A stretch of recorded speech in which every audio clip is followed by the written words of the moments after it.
sure. I just want to make sure I brought you guys in for a second. I just want to make sure that everyone's on the right page before we get going. So again, this is a binomial problem. Hopefully you saw that because we have a randomly selected 10 people, and there's no mean or average in here anywhere, and there's a percentage. So this is a binomial.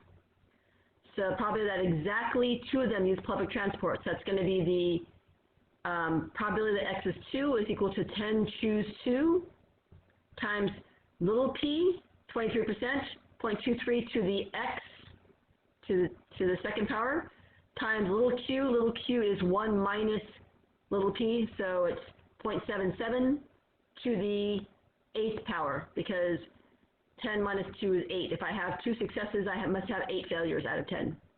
So you guys should have gotten 0.2942 for the first one. Is that good so far? Yeah. Did everybody get to B yet or not? Should we go over B, yes or no? I got 0.294. 0.294, yeah. Oh. Yeah. 0.294.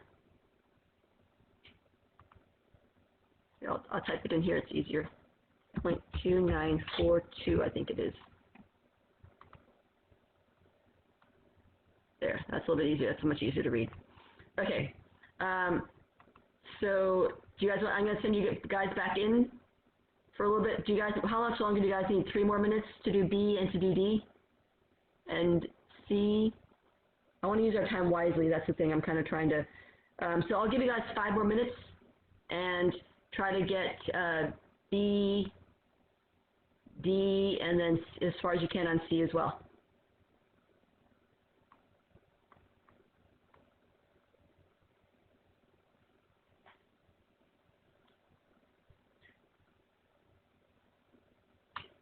Professor, I have one question. Yeah. So for E, since it's at least 1, so we do the 10 choose 0 times blah, blah, blah. Right. And then subtract it by 1. Yeah, subtract it from 1. Yeah, find the probability. Find the probability of no successes, and then subtract that from 1. And then only for at least 1, yeah. Yep. And then so if it was, yeah, okay. I think I'm confusing this with doing it with also at least 2, 3, or 4. Oh, right. At least 1 is easy because it's either at least 1 or it's none. Yeah. Okay, so here's the at least 1. Right, it's 1 minus the probability of none. So it's 1 minus 10 choose 0. I think someone wanted me to go over that on the calculator, I think, right? So I should probably do that. Times 0.23 to the 0 times 0.77 to the 10th. And really, anything to the 0 power, this just becomes, this is actually just, oops. This is just 1, sorry. That's just 1. And this is just 1 as well. So it ends up being just this part here. But let me show you guys real quick.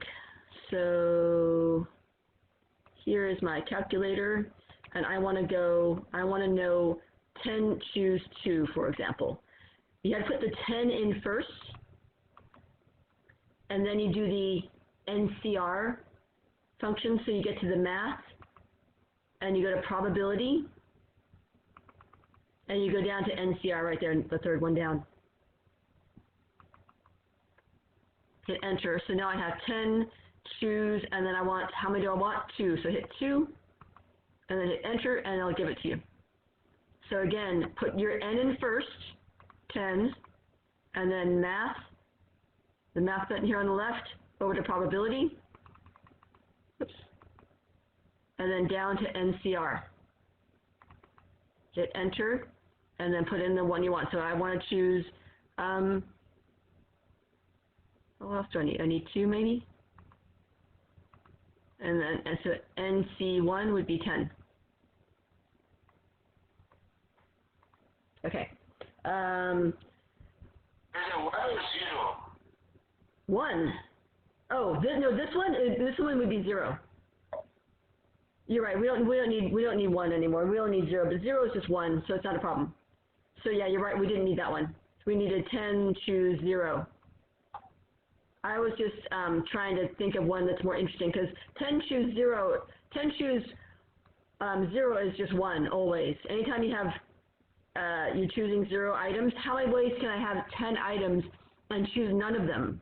That's always 1. So I was trying to find one more interesting. But you're correct. This problem should be 10, choose 0. Absolutely. Sorry if I confused you guys. Okay, so for this one, you should have gotten 0.9267, hopefully. If you wanted to, and you can on the exam if you want, you can find the probability of 1, 2, 3, 4, 5, 6, 7, 8, 9, and 10. If you add those all up, you should get this. The thing is, you're going to be inputting, you're going to be showing this on your work. You're going to be showing your work. Make sure, this is part of the exam where you have to show your work, make sure you show me all the formulas and the numbers in them. I need to see that, or you will not get full credit. This is part of the stuff that you are uploading and sending to me. D, mean and standard deviation. Mean is NP, so it's just 10 times 0.23, 2.3. Standard deviation is square root of NPQ, so square root of 10 times 0.23 times 0.77, 1.33. And then if I want to find the probability that 10 or more use public transportation, 10 or more, there's only 10 of them possible. So 10 or more means 9 or more. Yeah, I can't talk. 9 or more means 9 or 10. Just these two. So you have to find these two and add them up. It is totally fine if you round to 3 decimals. Absolutely. So if you give me 0.294, that's fine. On the exam, I'll tell you how many decimals to round to, and I'll say round to 3 decimals. Or round to, yeah, I think I mostly say round to 3 decimals usually. So pay attention to my rounding if you want to make sure you get those. Correct. So this is the, let me just move this aside for a second so you guys can kind of see. So this is a problem you might get as well on the exam. You should be prepared for it. So think about what kind of problem this is. You guys remember what kind of problem this is? Weighted mean. Yeah, it's a weighted mean problem. Exactly, it's GPA weighted mean. So you need to figure out from here, and A is 4 points, B is 3 points, C is 2 points, D is 1 point. So here, this D weighs a lot more. It's 5 units. It's counted a lot more than this A. This A is only worth 3 units. Do you guys kind of follow? So, and the F is only worth 1 unit, thank God, because it's only 1 unit. So it's kind of okay to have an F on that one. Well, not okay, but it's better. So what you're going to do is you're going to sort out what each of these values is. Right? And A is worth 4, B is worth 3, D is worth 1, F is worth 0, A is worth 4, C is worth 2. You're going to take each of those. You're going to, well, I'll let you do it. So why don't you guys take, just say 2 minutes and work on this one, 3 minutes. So go ahead and go to your breakout rooms if you want, and I will call you back in 2 minutes. So you have 3 minutes to work on it together. For our work on the exam, can we show it like that? Like, kind of line it up as is and show, like, one Yes. Stuff? Yeah, absolutely. And I think this is actually one of the problems on the exam that I'm not going to make you show your work for, actually, which means don't screw it up, because if you screw it up, it's going to be big trouble. Because I won't, you'll just get the wrong answer, and it'll just be wrong. So be really careful on that first half of the exam that you check all of your stuff. There's no partial credit for them. As you're back, yeah. And let's take a look and see. Oops, hopefully I have it. That'd be ideal. Nope. Really? I think I did it.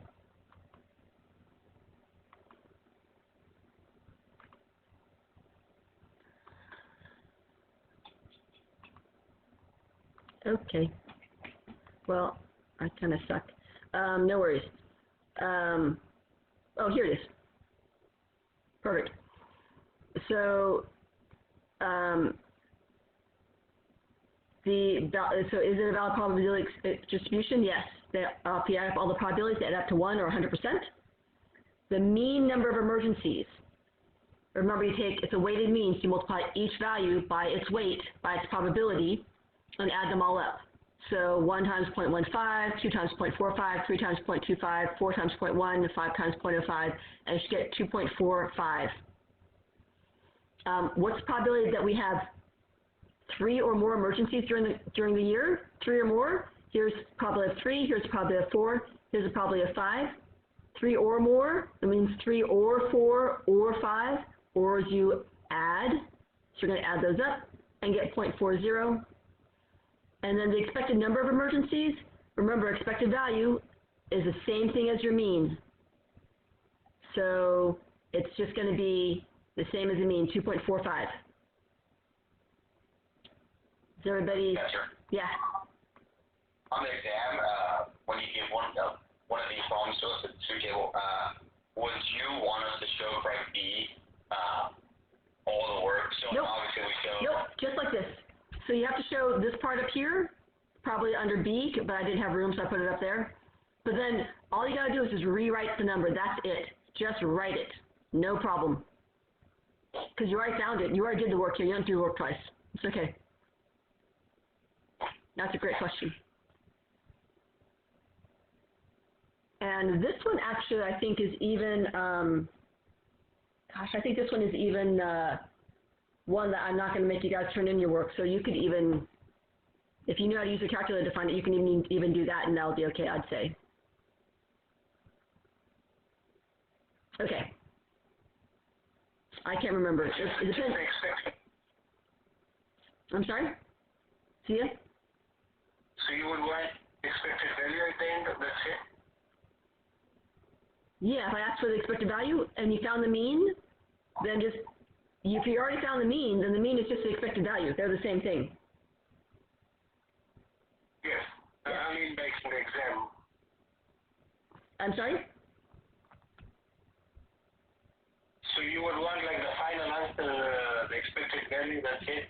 Or like the entire work? I don't know. I can't remember what I did. So it depends on which problem this is. If I'm asking you for your work, then I need to see your work. If I don't, then just give me the number.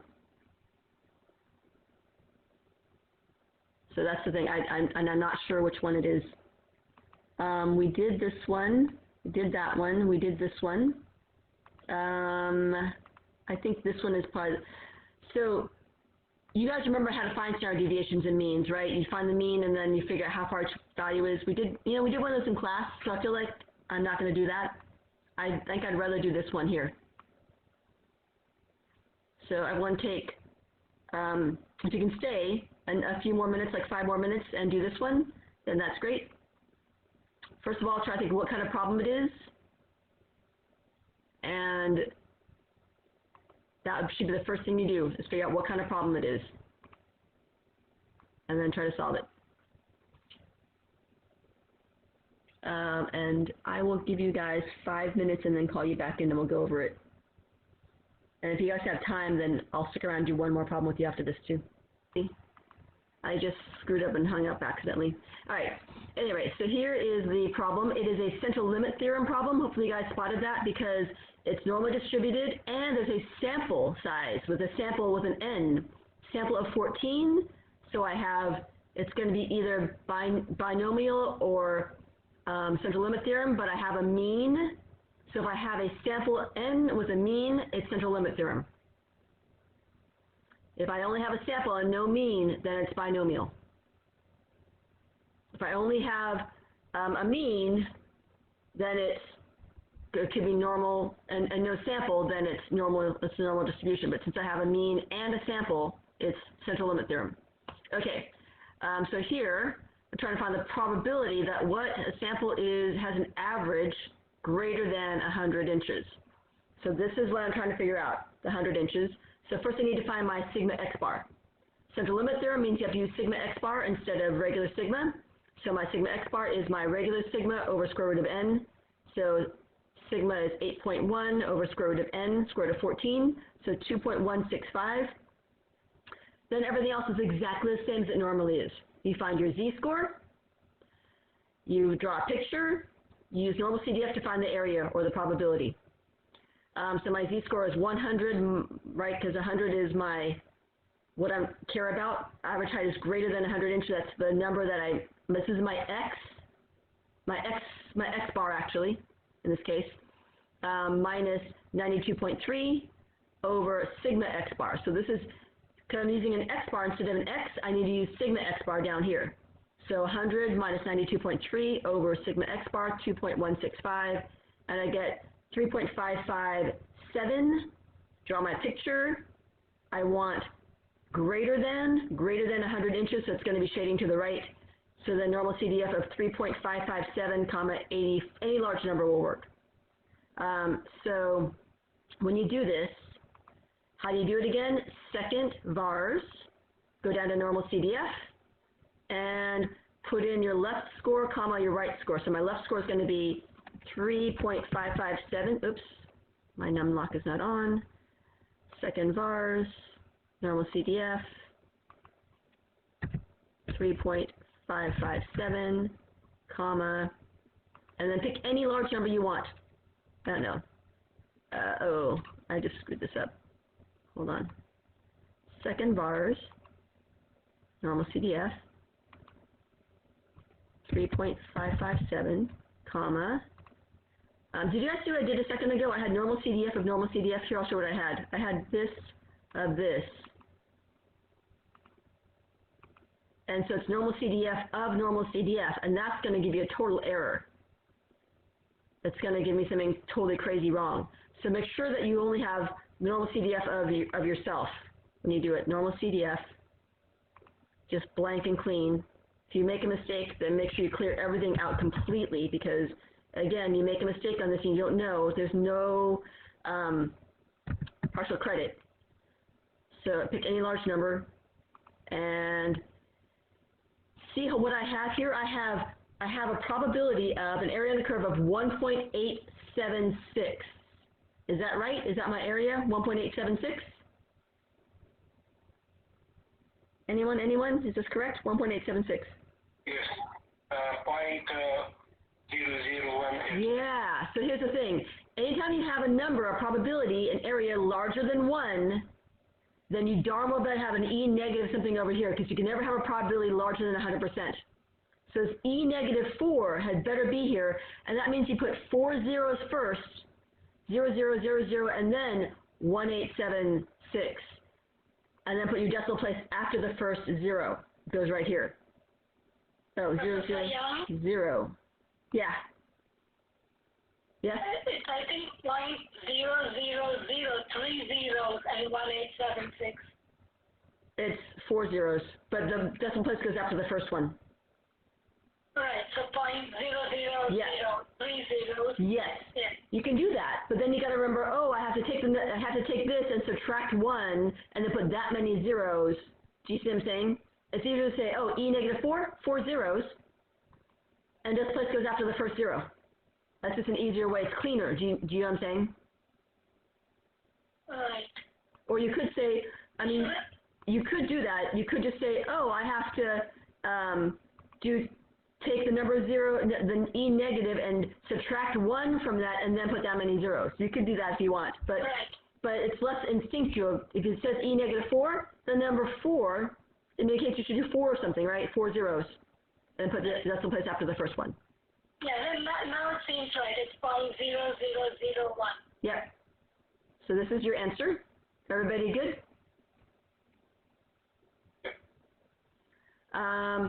Okay. So there's one more I'd like you guys to take a look at. So it means this is like 100% probability that the K was up.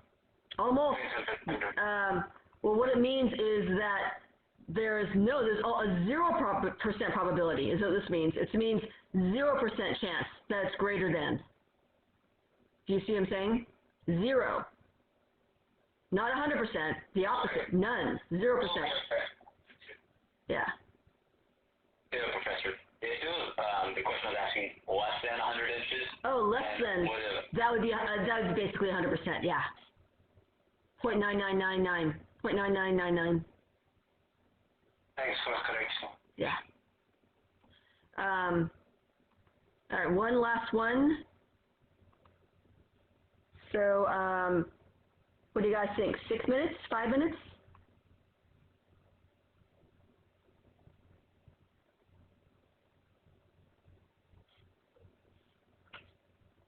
Five minutes. I think 5 minutes should be good. I think you guys can do it in 5 minutes.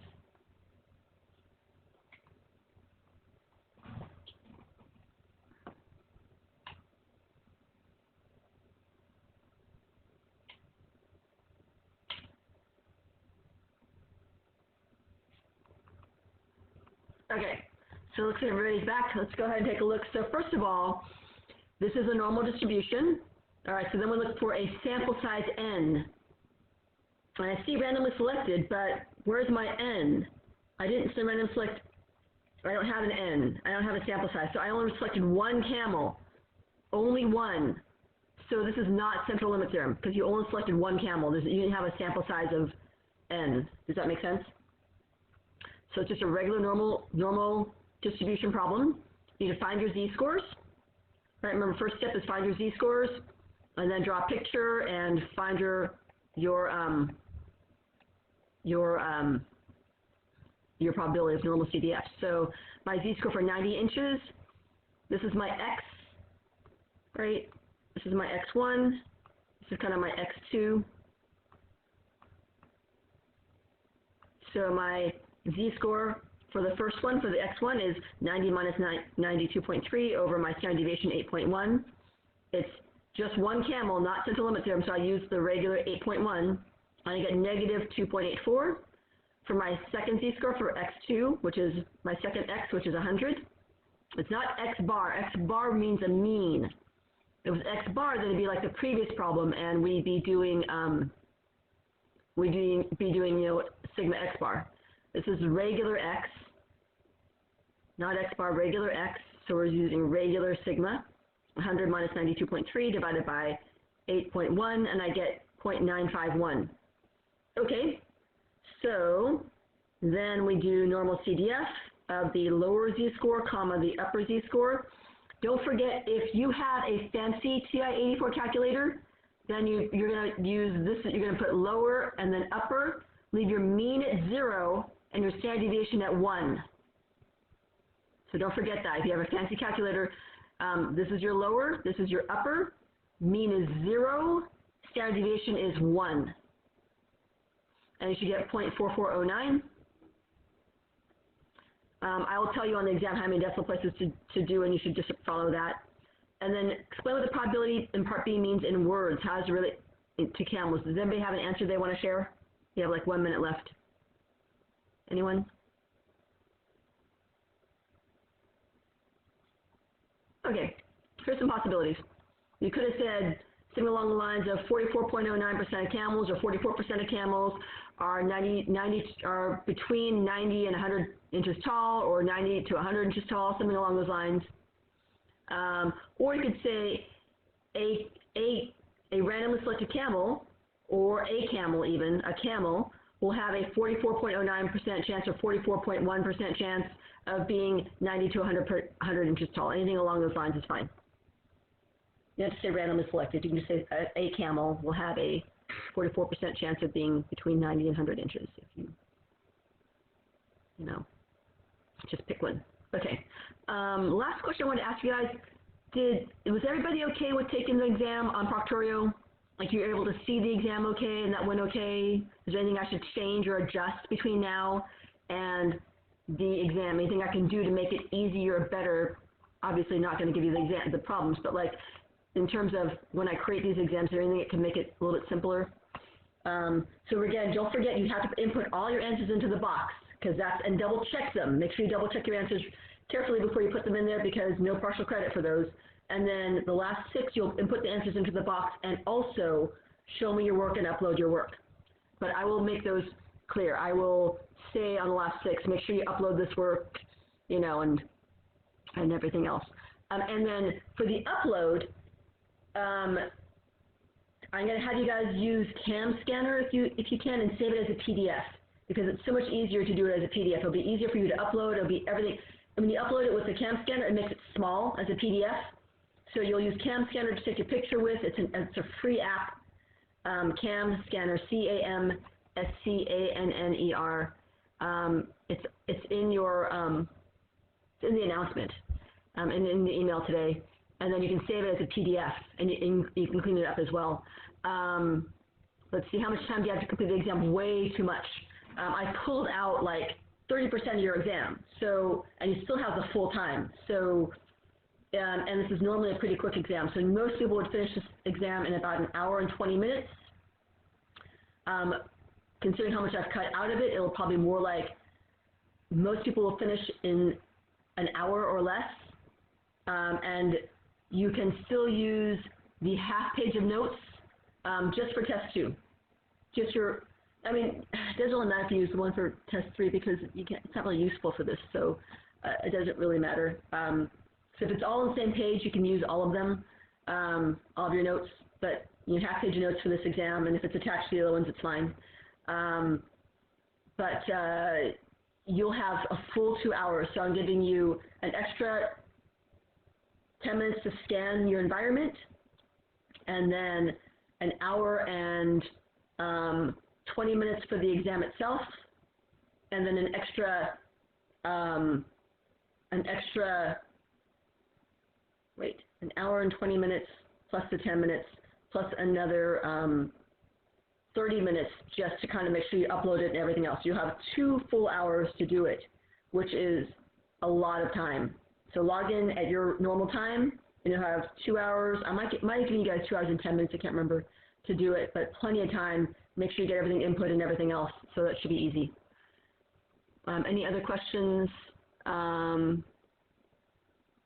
Young, Yeah. for tutoring that I had, I don't know if this goes for everyone else as well, can I use those extra 2 points for this exam?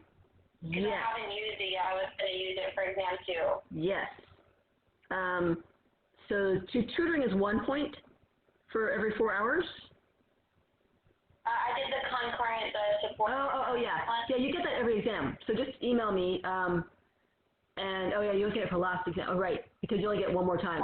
So, yeah, so you can use it for this one, totally. Just email me and tell me that you're using it for this one. You want to apply to this one instead. Okay, cool. Thank you. You're welcome. Good deal. I got something related to that note. I know for my concurrent support class, I'm still going. Oh, you're still going? Like, I still, yeah. Okay. So email me if you're still going, and I can just confirm with your instructor that you're still going. Tell me who your instructor is and what time you're going, what day and time you're going, and I can just kind of confirm with them that you've been attending, and then you can still get your points for that too. All right, thank you. All right. Any other questions? Yeah, so the app is called CAM Scanner. CAM Scanner. I will type it out for you right here at the bottom of the page. CAM Scanner. It's right there at the bottom. Hopefully you guys can read it okay? Right down here. It's super useful. And it's free. There's a free version. Just do the free version. And it'll let you save it as a PDF. It'll just put a little watermark on there that says CAM Scanner. I don't care, right? It should work. It should be fine. Yeah, Jay, go ahead. So that means for this exam, we won't be uploading each page. Right, you will not. The 4 pages is just 1 file. Yep, just as 1 file. So, and you don't have to have them separately. You can do them all. If they fit all on 1 page, you can put it all on 1 page. They fit on 2 pages, put it on 2 pages. They fit on 3 pages, do it. Give me 3. If they fit on 6 pages, then do 6 pages. Whatever, it doesn't matter. But number them clearly, so I know that this is problem number 1, or number 7. This is problem number 8. This is problem number 9. Whatever. I think it starts at maybe it'll probably start around 8 or I don't remember exactly, but along those lines. So we take. Yep. So we take pictures of all those 3-4 pages, and then convert them into a PDF, and then upload it as just 1 file. Yep. And if you can't do that, if you can't figure that out, and you just have them as single files, that's fine too. Do the best you can. Again, CAM Scanner, you can take the picture with your phone on CAM Scanner. It'll clean it up so it's easier to read, and it will save it as a PDF. Just look for that option. All right. And just one last question, Yes. Professor Young. Uh-huh. So the Z-scores, do you want 2 decimal places or 3 decimal places? Because with the mouse problem. I think I asked you for, I asked you for, okay, hold up. Places. So I will ask you for how many? And I think I said 3 on the test. So whatever it says on the test, do that. Okay. Yep. Because when you put the numbers into normal PDF, it's a little bit different with 2 decimal places as opposed to 3 decimal places. Right. So on the exam, I'll ask you for a certain number of decimal places for your Z-scores. And I believe I said 3. So then you use 3 here as well. Yeah. Okay. Very good point. Mhm. I mean, if you're... And the problem is, unless you ask, we don't have to change it into a percentage. Nope. Okay. Yeah. Because this part down here, it's going to mark you wrong no matter what, because there's no way that your words match my words. So no matter what you put down here, it's going to mark it wrong. But just know I'm going to read through it, and I'll fix it on my end. Just whatever you put in is what you're bound to. You can't change that, right? If you mistyped something, like say you did something in your calculator wrong and you ended up with 37.234 here, because you did a typo and you put .851 instead of .951 in your calculator, then you're going to get marked wrong. So just be careful and watch what you type into your calculator to make sure that that's correct. Because your calculator will give you whatever you tell it to. Austin, you had a question? Yeah, I was just wondering if anyone else had any other questions I could show you my notes and quizzes. Okay, sounds good. Any other questions?